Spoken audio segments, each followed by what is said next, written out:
besides the other things that come upon me daily, my deep concern for the churches. Verse 29. Who is weak? Am I not weak? Have y'all ever said that? You're going through. Am I not going through?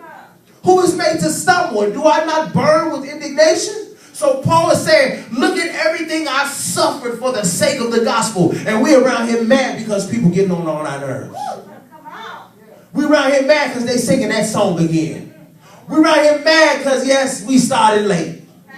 Paul said, man, I've been shipwrecked. I've been beat with 40 lashes. Been with robbers, murderers, been hungry, been having sleepless nights. And you got a whole attitude. Because somebody kid won't sit down. You got a whole attitude. You withdraw from everything. Because we ain't got it all white.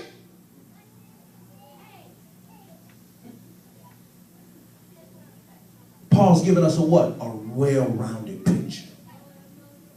Look at your neighbor and tell them, grow up. Grow up. I'm closing with this. 2 Corinthians chapter 12, verse 7 through 11.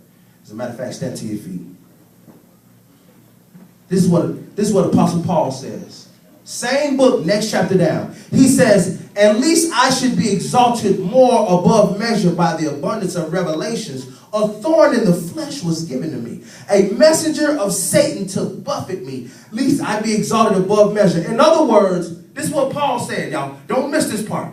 Paul says, just to make sure I wasn't lifted up in pride, God allowed me to have some issues that would humble me. Oh my God. Let me read it again.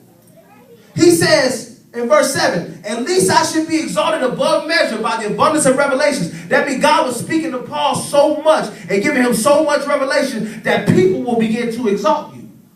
So he said, at least I should be exalted above measure. He gave me a thorn in my flesh, a messenger of Satan to buffet me. In other words, to make sure I'm not lifted up in pride, God allowed me to have some issues that would humble me. I want to ask yourself this question.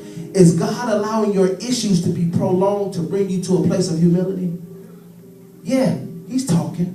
He's giving you revelation. He's giving you knowledge. But because you're so lifted up in pride, those issues is prolonging in your life. Verse 8, concerning this thing, I pleaded with the Lord 3 times that it may depart from me. And he said to me, my grace is sufficient for you. My strength is made perfect in weakness. Therefore, most gladly, I would rather boast in my infirmities that the power of Christ may rest upon me. In other words, God said, no, I'm not taking this from you, but I'll give you grace in the midst of it so they can see how strong I am in your weakness. Are you ready for a walk like that?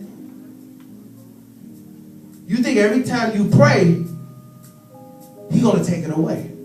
He told Paul, no, I'm going to give you grace that you deal with it so that the other people can see how strong I am in your life. So the way you overcome disappointment in any area of your life is by getting a clear picture of everything something has to offer.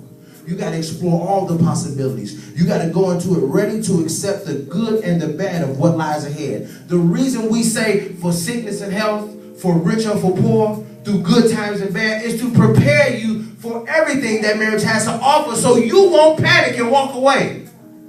Because in your emotional moment down that aisle, you saying yes. So the minister got to remind you, through sickness and in health, for richer and for poor, for good and for bad, I got to remind you that that's coming. God is saying, don't be disappointed by your own disillusionment. Prepare yourself and be ready to see it through. Paul says this in verse 10. Therefore I take pleasure in my infirmities, in reproaches, in needs, in persecutions, and in distress for Christ's sake. For when I am weak, then I am strong. Come on, get a Lord a hand clap of praise. Y'all, I just want to open it up for prayer just for